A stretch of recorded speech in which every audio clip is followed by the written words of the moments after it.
नमस्कार मित्रों, हिंदी कक्षा 10वीं की ऑनलाइन क्लास में आप सभी का स्वागत है। लक्ष्मण परशुराम संवाद पाठ अपना चल रहा था और कुछ अंश हमने पूर्व की कक्षाओं में पढ़ लिए थे। शेष उससे आगे आज की कक्षाओं में अपन आगे प्रारंभ करेंगे।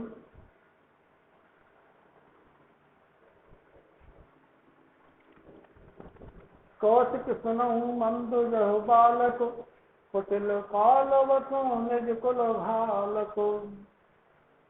भानु वंश राकेश कलंकु, निपट निरंकुश अवधु असंकु। काल कवल रोयै जन्माहि, कहूँ पुकार और मोहि नाही। तुम हट कहूँ जाऊँ कहूँ उबारा, कही प्रताप बल रोक हमारा। लखन कहूँ मुन पूजत तुम्हारा, तुम्हीं अछत को बरो नहीं पारा। अपने मुँह तुम आपन करनी, बारू अनेक बात बहु बरनी। नहीं संतोष पुन कछ कहो, जनर से रोक दुखे दुख सहयो। वीर व्रती तुम भीरु अछोवा, गारी देत न पावऊँ शोभा। सूर समर करनी करहूँ, कहीं न जनावई आप। विद्यमान रन पायर तो, कायर कतहीं प्रताप। देखिए, कौशिक जो शब्द है विश्वामित्र जी के लिए आया है कि कौशिक सुनो मंद ये बालक। मुनि परशुराम जी बोले कि विश्वामित्र जी सुनो, ये जो बालक है ना, ये मंद बुद्धि है अर्थात मूर्ख है। कुटिल काल वश निज कुल, ये कुटिलता पूर्वक काल के वश में होकर के अपने ही कुल का क्या हो रहा है, नाश करने वाला हो रहा है। कौशिक सुनो मंद यह बालक, कुटिल कालवश निज घालक। कि हे मुनि विश्वामित्र जी, परशुराम जी कह रहे हैं कि हे मुनि विश्वामित्र जी सुनो, ये जो मंद बालक है अर्थात मूर्ख बालक है, ये काल के वश में होकर के, कुटिलता बस काल के वश में होकर के अपने ही कुल का नाश करने वाला है। फिर आगे बताइए कि ये कैसा है कि भान वंश राकेश कलंकु, निपट निरंकुश अबुध असंकु। कि ये सूर्य वंश में चंद्रमा के समान कलंक वाला है। राकेश कलंक का, राकेश चंद्रमा में क्या लगा हुआ, धब्बा लगा हुआ है ना, ऐसा मानते हैं पर चंद्रमा में भाई कोई दाग लगा हुआ है। इसी प्रकार ये सूर्य वंश में जन्म लेने वाला ये बालक, इस पर भी कोई दाग किसके समान दाग लगा हुआ है, चंद्रमा के समान इस पर भी दाग लगा हुआ है। जिस प्रकार चंद्रमा पे दाग लगा हुआ है, उसी प्रकार इस बालक अर्थात लक्ष्मण जी पर भी दाग लगा हुआ, लक्ष्मण पर भी दाग लगा हुआ है। निपट यानी कि पूर्ण रूप से निरंकुश, इस पर कोई किसी का कोई क्या नहीं हो, अधिकार ना हो। अबोध यानी कि अबोध और असंकु कहते हैं शंकर है। ये कैसा है कि पूर्ण रूप से निरंकुश है, जिस पर किसी का कोई अंकुश नहीं है, अबोध और शंका से रहित है। ये सूर्य वंश में किसके समान है, कलंकित चंद्रमा के समान है। ये सूर्य वंश में कलंकित चंद्रमा के समान है, जो पूर्ण रूप से निरंकुश है, इस पर किसी का कोई क्या नहीं है, अधिकार नहीं है, किसी का कोई अंकुश नहीं है, अबोध है, इसमें ज्ञान नहीं है और शंका से रहित है। काल कवल हो यही छनमाई, कहो पुकार खोल बोल नहीं। कि हे मुनि विश्वामित्र जी, मैं पुकार करके तुमसे कह रहा हूँ कि ये काल कवल हो यही छनमाई, ये क्षण मात्र में ही काल का ग्रास बन जाएगा। काल कवल, कवल कहते ग्रास को, हो यही छनमाई, ये काल का ग्रास क्षण मात्र में ही काल का ग्रास हो जाएगा। कहूँ पुकार, मैं खूब पुकार करके तुमसे कह रहा हूँ, जोर से कह रहा हूँ, खोर मोई नहीं, मेरा कोई खोट नहीं है, मेरा कोई दोष इसमें नहीं है। तुम हटकऊँ जाऊँ चाहूँ उबारा, यदि तुम इसको बचाना चाहते हो तो इसे हटकऊँ यानी कि रोकना, कि तुम हटकऊँ, तुम इसको रोक लो। जो यदि चाहूँ यानी चाहते, उबारा यानी कि बचाना, यदि तुम इसको बचाना चाहते हो तो तुम इसे रोक लो, और कहीं प्रताप बल रोष हमारा, और हमारे प्रताप बल और क्रोध के बारे में इस बालक को बताओ कि हम कैसे हैं। कौन कह रहा है इस बात को? मुनि परशुराम जी कह रहे हैं। लखन कहूं मुन, इसमें फिर लखन जी फिर बोल गए कि लखन कहूं मुन सुदस तुम्हारा, तुम्हें अथक को बर नहीं पारा। लखन जी ने कहा कि मुनि परशुराम जी, तुम्हारे सुयश के बारे में तुम्हें अछत को बर नहीं पारा, तुमसे अच्छा कोई दूसरा वर्णन नहीं कर सकता। कि तुम्हारे सुयश के बारे में कोई दूसरा व्यक्ति तुमसे अच्छा वर्णन नहीं कर सकता। अपने मुंह तुम आपन करनी, बार अनेक भांत बहु बरनी। अपने मुंह तुम आपन करनी, अपने मुंह से तुम अपनी बार बार बढ़ाई कर रहे हो, और बार अनेक भांत बहु बरनी, और अनेक बार भांत यानी कि अलग अलग प्रकार से, बहु यानी कि बहुत, बरनी यानी वर्णन कर रहे हो। तुम बार बार अनेक प्रकार से अपनी ही मुंह से अपनी ही बढ़ाई किए जा रहे हो। इसलिए हे मुनि परशुराम जी, तुम्हारे सुयश के बारे में तुमसे अच्छा कोई दूसरा वर्णन नहीं कर सकता। नहीं संतोष तो पुन कछ कहूं, नहीं संतोष तो पुन कछ कहूं, जन ऋष रोष दुख है। लक्ष्मण जी कह रहे हैं कि यदि तुम्हें अब भी संतोष नहीं है तो पुन कछ कहूं, उन्हें कुछ और कह लीजिए। जन यानी कि रोक करके, ऋष यानी कि क्रोध को, जन ऋष रोक दुख है दुख कहूं, मैं तो इस असहनीय दुख को सहन कर रहा हूं। अपने क्रोध को रोक करके मैं इस असहनीय दुख को क्या कर रहा हूं? सहन कर रहा हूं। कौन कह रहा है? लक्ष्मण जी कह रहे हैं मुनि परशुराम जी से कि तुम्हें अब भी संतोष नहीं, तुम अपने मुंह से अपनी बढ़ाई बार बार किए जा रहे हो। यदि तुम्हें अब भी संतोष नहीं है तो उन्हें और कुछ कह लीजिए।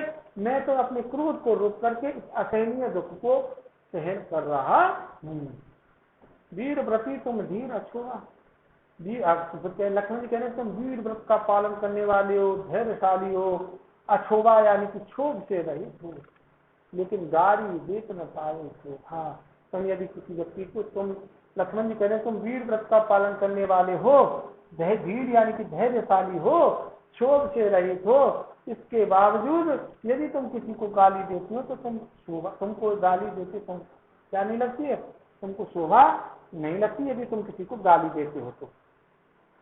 सूर समर कर नहीं करेंगे, तो लक्ष्मण जी कह रहे हैं कि जो वीर योद्धा जो होते हैं, वीर योद्धा की विशेषता लक्ष्मण जी ने बताई है कि वीर पुरुष जो होते हैं वो अपने मुंह से अपनी बढ़ाई नहीं करते। वो तो क्या करते हैं? रण क्षेत्र में उपस्थित होकर के अपने भुजबल का प्रयोग करते हैं। सूर समर करनी करही कहीं न जनावई आप, और विद्यमान रण पाए रप कायर कथी कि रण क्षेत्र में शत्रु को सामने खड़ा देख करके जो अपने प्रताप का अपना बखान करते हैं वो तो कायर पुरुष होते हैं। जो युद्ध करते हैं वो वीर पुरुष होते हैं। लक्ष्मण जी ने यहाँ पर वीर योद्धा की या वीर पुरुष के लक्षण यहाँ पर बताए। सूर समर करनी करें, सूरवीर यानी कि सूरवीर जो पुरुष होते हैं, वीर पुरुष जो होते हैं वो समर यानी कि युद्ध में करनी करेंगे, अपने कार्य को करते हैं। सूरवीर जो पुरुष होते हैं, वीर जो पुरुष होते हैं वो युद्ध में अपने कार्य को करते हैं। कहीं न जनावे, आप अपने आप का परिचय नहीं देते। कहीं न जनावे, आप अपने आप को नहीं जनाते कि मैं ये हूँ, मैं वो हूँ, मैं उसका बेटा हूँ, मैंने ये कर दिया, मैंने वो कर दिया। वो अपना परिचय नहीं देते। विद्यमान रण पाए, रण में शत्रु को सामने पा करके कायर कथन प्रताप, कायर पुरुष जो होते हैं वो ही क्या करते हैं? अपने प्रताप, अपने बल का बखान करते हैं। वीर पुरुष तो क्या करते हैं? सामने शत्रु को पा करके युद्ध करते हैं, अपने बल का बखान नहीं करते, अपने प्रताप का बखान नहीं करते। हे मुनि परशुराम जी, जो सामने शत्रु को पाकर के अपने बल का जो बखान करता है वो वीर पुरुष नहीं हो सकता। वो कैसा कौन है? कायर पुरुष। इस बात को सुन करके मुनि परशुराम जी जो हैं और क्रोधित हो जाते हैं कि तुम तो काल हाथ जन लावा, बार बार मोहि लाग बुलावा। सुनत लखन के बचन कठोरा, परस सुधार धरऊं कर घोरा। तुम तो काल हाथ जन लावा, बार बार मोहि लाग बुलावा। तुम तो ऐसे लग रहे काल को बार बार मेरे लिए बुला रहे हो। सुनत लखन के वचन कठोरा, परस सुधार धरे पर घोरा। अब जन दे दोष मोहि लोगु, कटवादी बालक बधि जोगु। बाल विलोक बहुत में बाँचा, अब यऊ मरण हार भाषा। औसत कहा क्षमीय अपराधो, बाल दोष गुण गनहि न साधु। हर कोठारों में करुण कोही, आगे अपराधी गुरुद्रोही। उत्तर देश छोड़ऊ बिन मारे, केवल कौशिक सील तुम्हारे।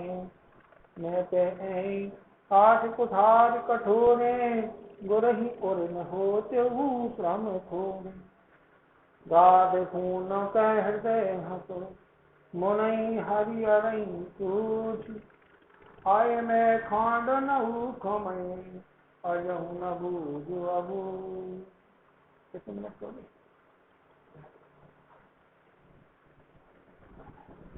तुम तो काल हाँकु जन लावा, बार बार मुझ लाग बुलावा। लखन जी कह रहे हैं कि तुम हे मुनि परशुराम जी, तुम तो ऐसे लग रहे हो जैसे काल को बार बार मेरे ऊपर लगाने के लिए बार बार काल को हाँक करके ला रहे हो। इस प्रकार जब लखन जी कठोर वचन कह रहे थे, तो लखन जी के इन कठोर वचनों को सुन करके मुनि परशुराम जी अपने फरसे को सुधार करके, अच्छे से धारण करके, उस भयंकर फरसे को सुधार करके, यानी कि साध करके, परस सुधार धरे पर वो उस भयंकर फरसे को साध करके बोले, क्या बोले? अब जन देव दोष मोहि लोगु। उस सभा में उपस्थित लोगों से बोले, हे लोगों, अब मुझे क्या मत देना? दोष मत देना। आवजन दे दोष मोहि लोगु, ये कटवादी बालक बद जोगु। ये कटु वचन कहने वाला जो बालक है ना, ये वध के योग्य है, अर्थात ये मरने के योग्य है। इसलिए हे लोगों, अब मुझे दोष मत देना। बाल विलोक बहुत में बाँचा, अब यऊ मरण हारो भाषा। अब मैं निश्चित रूप से ये कहता हूँ, अब तक तो मैं इसको बालक समझ करके या बालक देख करके मैंने इसको बहुत बाँचा, बहुत बचाया, लेकिन अब ये निश्चित रूप से मरने वाला है। जब मुनि विश्वामित्र जी ने देखा कि मुनि परशुराम जी जो हैं ज्यादा क्रोधित हो रहे हैं, तो बीच में मुनि विश्वामित्र जी जो हैं बोलते हैं कि कौशिक कहा क्षमी अपराधु। विश्वामित्र जी ने कहा कि हे मुनि परशुराम जी, क्षमी अपराधु, इस बालक के अपराध को क्षमा कर दीजिए। कि बाल दोष गुण गनहि न साधु। साधु जो लोग होते हैं ना, वो बाल दोष, बालक के दोष और गुण को नहीं गिना करते, वो बालक समझ करके उनको क्या कर देते हैं? उनके अपराध को क्षमा कर देते हैं। खर कुठार में एक अरुण कोसी, आके अपराधी गुरुद्रोही।